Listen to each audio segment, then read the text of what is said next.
안녕하세요. 경제학장 박사입니다. 이번 시간은 존 메이너드 케인즈의 경제학 명저 고용, 이자 및 화폐의 일반 이론에 대해 이야기해 보겠습니다. 내용이 약간 어려울 수도 있지만 경제학을 공부하신 분들에게는 아아아 하고 기억이 새록새록 날 겁니다.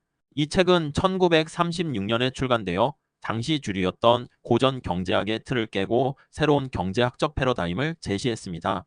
케인즈의 이론은 대공황 같은 경제 위기 속에서 왜 시장이 자율적으로 회복되지 않는지, 그리고 정부의 역할이 왜 중요한지를 설명하는 데 중요한 역할을 했습니다. 이제 각 장의 핵심 내용을 중심으로 케인즈가 어떻게 경제 문제를 설명했는지 살펴보겠습니다. 제1편 서론. 이 책은 케인스의 일반 이론을 소개하고 그 핵심 개념을 설명합니다. 경제 이론의 새로운 패러다임을 제시하며 고전 경제학의 한계를 극복하고자 합니다. 제1장 일반 이론. 케인즈는 기존 고전학파 경제학의 기본 가정, 즉 시장의 자기조절 기능을 통해 자동으로 완전 고용이 달성된다는 주장을 반박하며 이론을 시작합니다. 그는 자본주의 경제가 스스로 완전 고용에 도달하지 못하고 불완전 고용 상태에 머무를 수 있다고 주장합니다. 이를 해결하기 위해서는 시장의 자율적인 조정만으로는 부족하며 정부의 적극적인 개입이 필요하다는 새로운 이론을 제시합니다.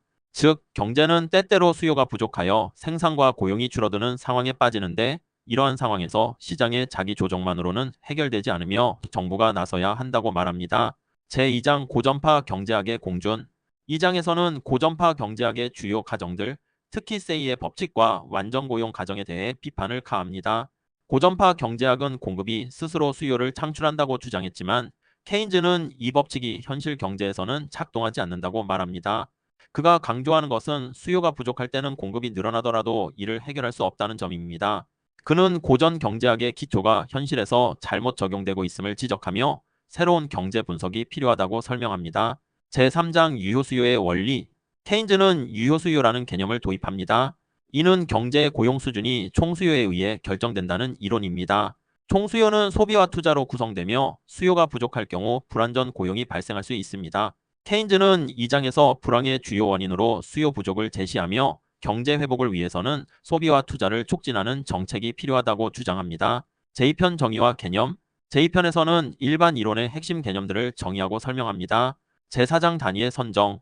경제 분석에서 사용하는 여러 단위들을 정의하는 중요한 장입니다. 케인즈는 임금 단위와 화폐 단위를 사용하여 경제 변수를 분석하며 이러한 단위들이 이후 이론에서 핵심적으로 사용됩니다. 경제적 변수를 이해하고 분석하는 데 있어 이러한 단위 설정이 중요하다는 것을 강조합니다. 제5장 산출량과 고용량을 결정하는 기대. 기업들이 생산량과 고용을 결정할 때 미래에 대한 기대가 중요한 역할을 합니다. 케인즈는 기업들이 미래에 대한 기대가 나쁠 경우 투자를 줄이고 이로 인해 실업이 증가할 수 있다고 설명합니다. 이러한 미래에 대한 기대가 실제 경제 활동을 좌우할 수 있으며 투자와 생산이 줄어들면 경제가 침체에 빠질 수 있다고 경고합니다. 제6장 소득, 저축 및 투자의 정의. 이 장에서는 소득, 저축, 투자와 같은 경제의 핵심 개념들을 정의하고 이들 간의 관계를 설명합니다. 케인즈는 저축과 투자가 반드시 일치하지 않으며 저축이 많아도 투자로 이어지지 않을 수 있다고 설명합니다. 이는 고전 경제학에서 강조한 저축의 긍정적인 효과를 제고하게 만듭니다. 제7장 저축과 투자의 의미에 관한 속론.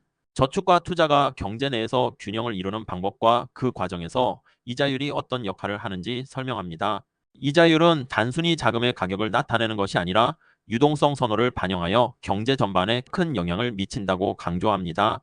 제3편 소비 성향. 제3편에서는 경제 이론의 핵심 개념인 소비 성향에 대해 살펴봅니다. 소비자의 행동과 선택이 경제 활동에 미치는 영향을 분석합니다.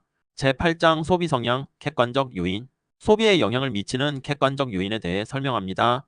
예를 들어 소득 수준, 이자율, 물가와 같은 외부 경제 요인들이 소비 성향에 어떻게 영향을 미치는지를 분석합니다. 케인즈는 이들 요인이 소비를 결정하는 중요한 요소라고 봅니다. 제9장 소비 성향, 주관적 요인. 소비에 영향을 미치는 주관적 요인들에 대해 설명합니다. 여기에는 개인의 미래에 대한 기대, 사회적 분위기, 심리적 요소 등이 포함됩니다. 이러한 요소들은 사람들이 미래에 대해 느끼는 불확실성에 따라 소비를 억제하거나 촉진할 수 있다고 설명합니다. 제10장 한계 소비 성향과 승수. 한계 소비 성향은 소득이 변화할 때 소비가 어떻게 변하는지를 설명하는 개념입니다. 케인즈는 승수 효과를 통해 정부의 지출이 경제에 어떻게 큰 영향을 미치는지 설명합니다. 승수는 정부가 지출을 할 때 그 지출이 경제에서 어떻게 여러 차례 반복되어 경제 활동을 증가시키는지를 보여줍니다. 제4편 투자에 대한 유인. 제4편에서는 투자에 대한 유인이 경제 활동에 있어 매우 중요한 요소라고 합니다. 이 장에서는 자본의 한계 효율과 장기 기대, 이자율 등 투자 결정에 영향을 미치는 요인들을 살펴봅니다. 제11장 자본의 한계 효율. 기업들이 투자를 결정할 때 고려하는 것은 자본의 한계 효율입니다. 이는 투자에 대한 기대 수익률을 의미하며 이 수익률이 높을수록 기업은 더 많은 투자를 하게 됩니다. 케인즈는 자본의 한계 효율이 경제 활동을 결정하는 중요한 요소라고 설명합니다. 제12장 장기 기대의 상태. 투자 결정에는 미래에 대한 기대와 불확실성이 중요한 역할을 합니다. 기업들은 미래가 불확실할 경우 투자를 꺼리게 되며 이는 경제 전반에 부정적인 영향을 미칠 수 있습니다. 케인즈는 이러한 불확실성을 설명하고 정부가 이를 완화하기 위한 정책적 대응이 필요하다고 주장합니다. 제13장 이자율의 일반 이론. 케인즈는 이자율이 화폐의 수요와 공급에 의해 결정되며 유동성 선호에 영향을 받는다고 설명합니다. 이는 이자율이 단순히 자금의 가격이 아니라 경제 활동에 중요한 영향을 미치는 변수라는 것을 강조하는 내용입니다. 제14장 이자율의 고전파 이론. 케인즈는 고전파 이자율 이론을 비판합니다. 고전파는 이자율이 저축과 투자에 의해 결정된다고 보았지만 케인즈는 이자율이 유동성 선호에 따라 결정된다고 주장하며 이자율이 결정되는 메커니즘을 새롭게 설명합니다.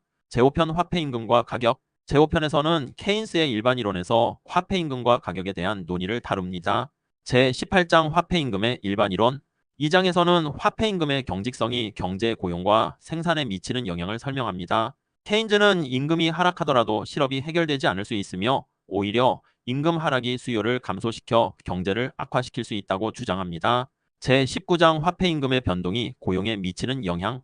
화폐임금이 변동할 때 고용에 미치는 영향을 분석하며 고전학파와는 다른 입장을 제시합니다.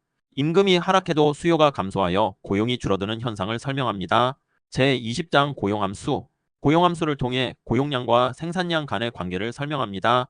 케인즈는 고용이 생산성과 수요에 어떻게 상호작용하는지 설명하며 고용이 단순히 노동력의 문제가 아니라 수요와 밀접하게 연관되어 있다고 주장합니다. 제6편 고용의 변동.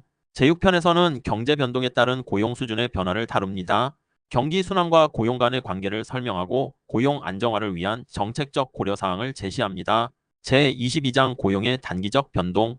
이 장에서는 경제의 단기적 고용 변동에 대한 분석을 제시합니다.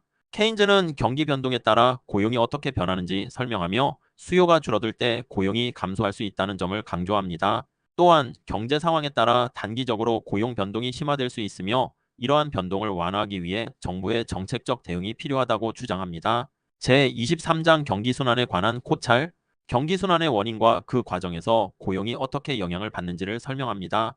케인즈는 경기가 상승과 하강을 반복하는 이유를 분석하고 이러한 경기 변동에 대처하기 위해서는 정부가 적극적으로 재정 정책을 통해 경제를 조정해야 한다고 제안합니다.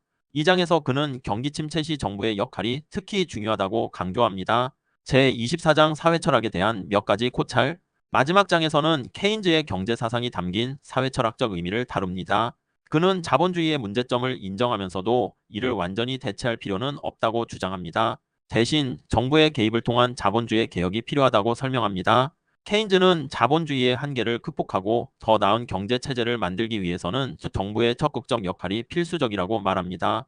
이 장에서는 그의 경제 이론이 사회적 불평등과 경제적 정의를 개선하기 위한 도구로 어떻게 사용될 수 있는지도 다루고 있습니다. 케인즈의 고용, 이자 및 화폐의 일반 이론은 당시의 고전 경제학을 비판하며 현대 거시 경제학의 토대를 마련한 혁신적인 책입니다. 그는 자본주의 경제가 항상 완전 고용을 이루지 못하며 이를 해결하기 위해서는 정부의 적극적인 개입이 필요하다는 점을 강조했습니다. 유효수요와 유동성 선호 개념은 경제활동을 이해하는 데 필수적이며 정부의 재정 정책이 경기 회복에 중요한 역할을 한다는 주장을 통해 대공황 시기의 경제 침체를 분석했습니다. 케인즈 이론의 현대적 의의 경기 침체 해결. 케인즈의 이론은 정부의 적극적인 개입을 통해 경기 침체와 실업 문제를 해결할 수 있다는 중요한 기초를 제공합니다. 오늘날에도 케인즈의 이론은 여전히 중요한 의미를 지니며 경기 침체와 실업 문제를 해결하는 데 있어 정부의 역할을 설명하는 데 중요한 기초 이론으로 활용되고 있습니다. 감사합니다.